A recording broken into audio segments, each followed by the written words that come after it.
Be ready. 5 seconds. Start.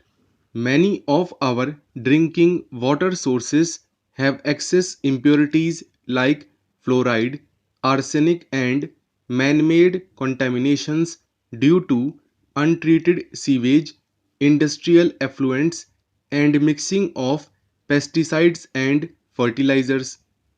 It is proposed to earmark rupees 3600 crore under National Rural Drinking Water Program for providing safe drinking water in approximately 20,000 habitations affected with arsenic, fluoride, toxic purification plants in next 3 years.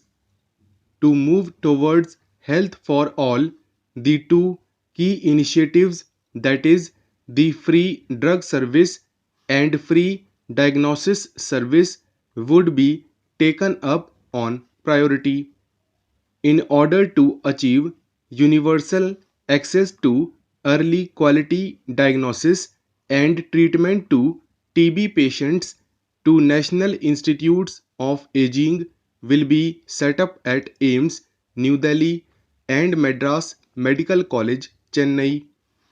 A national level research and referral institute for higher dental studies would be set up in one of the existing dental institutions.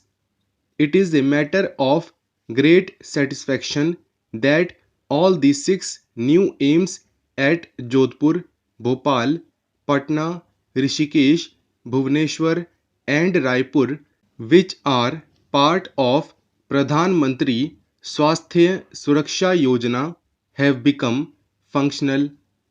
A plan to set up four more aims like institutions at Andhra Pradesh, West Bengal, Vidarbha in Maharashtra, and Purvanchal in UP is under consideration.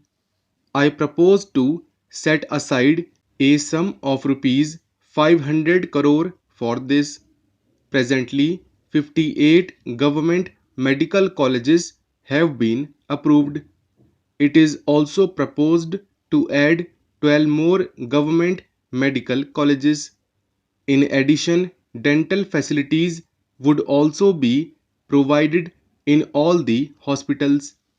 For the first time, the central government will provide central assistance to strengthen the state drug regulatory system by creating new drug testing laboratories and strengthening the 31 existing state laboratories.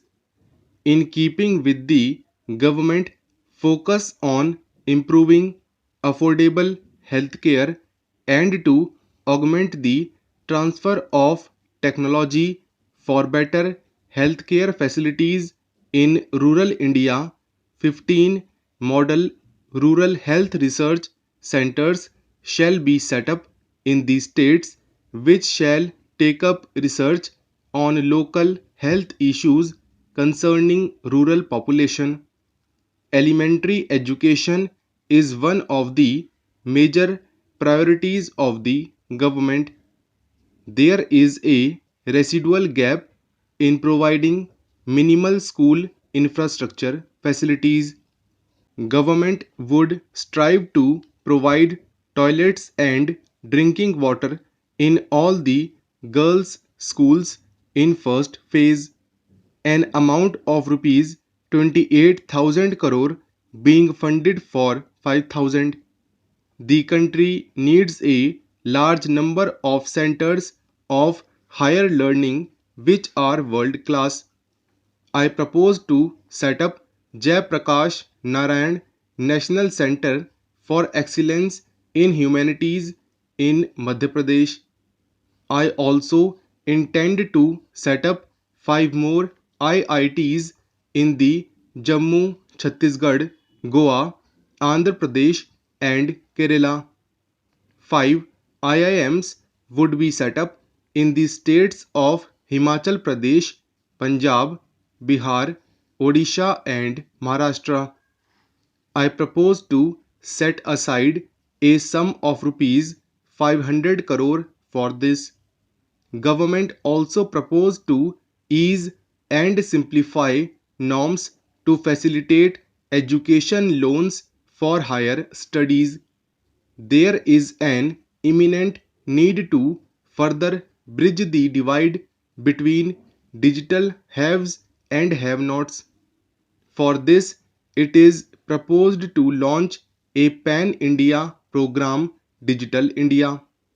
This would ensure broadband connectivity at village level, improved access to services through IT enabled platforms, greater transparency in government processes, and increased indigenous production of IT hardware and software for exports and improved domestic availability. Special focus would be on supporting software product startups, a national rural internet and technology mission for services in villages and schools, training in IT skills, and e-Kranti for government service delivery and governance scheme is also proposed. I have provided a sum of rupees 500 crore for this purpose. So far, around 400 permissions for setting up of a community radio stations have been issued. To encourage the growth in this sector, a new plan scheme is being taken up with an allocation of rupees 100 crore. This scheme would support about 600 new and existing community radio stations. Film and Television Institute, Pune and Satyajit Ray Film and Television Institute, Kolkata are proposed to be accorded status of institutes of national importance and a national center for excellence in animation, gaming and special effects will be set up. It is time that our cities and towns undergo urban renewal and become better places to live in, while developing housing and other infrastructure, both physical and economic, which can have local variations. For fundamental activities must underpin such development. These are provision of safe drinking water and sewerage management, use of recycled water for growing organic fruits and vegetable, solid waste management and digital connectivity. It is the vision of this government that at least 500 such habitations must be provided support while getting private capital and expertise through PPPs to renew their infrastructure and services in the next 3 years. Urban metro projects have proven to be very useful in decongesting large cities. For 2 million plus cities, planning of metro projects must begin now.